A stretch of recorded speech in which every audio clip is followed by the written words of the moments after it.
আজ করে নেব কাঁচকলার একটা রেসিপি।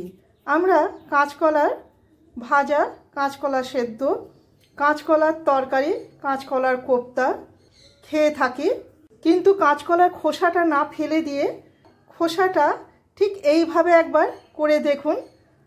দুপুরে গরম ভাতের পাতে দুর্দান্ত লাগে। তা কাঁচকলার খোসা বাটা রেসিপিটা আমি কি করে নেব দেখে নেওয়া যাক। আজ করে নেব কাঁচকলার খোসা বাটা। নমস্কার বন্ধুরা, মায়ের মামুনির রান্নাঘরে সবাইকে স্বাগত। আমরা প্রতিদিনই সবজি কুটনোর খোলা ফেলে দিই।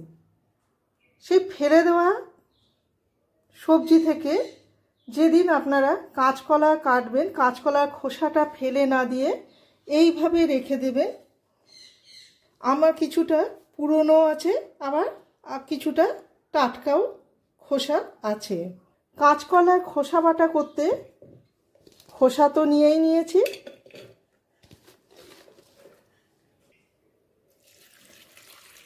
প্রথমে প্রেসার কুকারে অল্প জল দিয়ে সেদ্ধ করে নেব।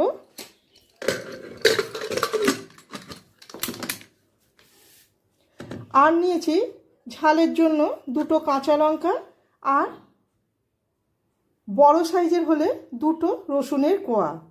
আমার ছোট বড় মিশিয়ে আছে। সেদ্ধটা হয়ে গেছে। এরপর জল ছেঁকে নিয়ে ঠান্ডা করে মিক্সিতে বেটে নেব।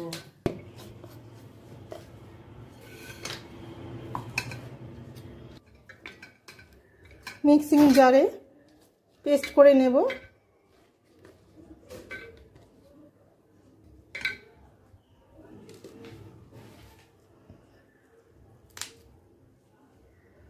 আমি আরও একটা কাঁচা লঙ্কা দিয়ে দিচ্ছি। ঝালটা আপনারা আপনাদের পছন্দ মতো দেবেন। আর দিয়ে দিলাম রসুনের কোয়া, দিয়ে দিচ্ছি লবণ, সামান্য হলুদ, আর দেব কালো জিরে। খোসার পরিমাণটার উপর নির্ভর করে কালো জিরে, লবণ, হলুদ, কাঁচা লঙ্কা, রসুনটা দেবেন।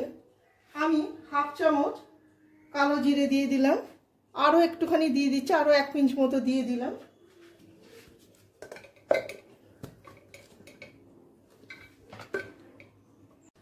আমি সামান্য একটু জল দিয়ে দেব।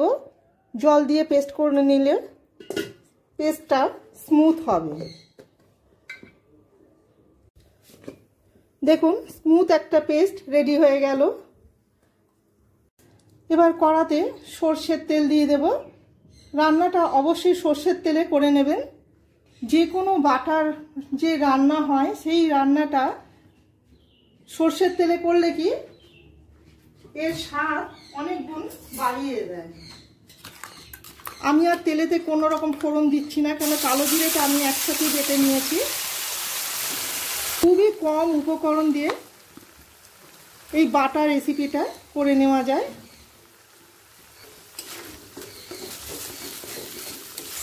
আর খেতে খুবই সুন্দর হয়। রান্নাটা আমার শাশুড়ি মার কাছ থেকে শেখা।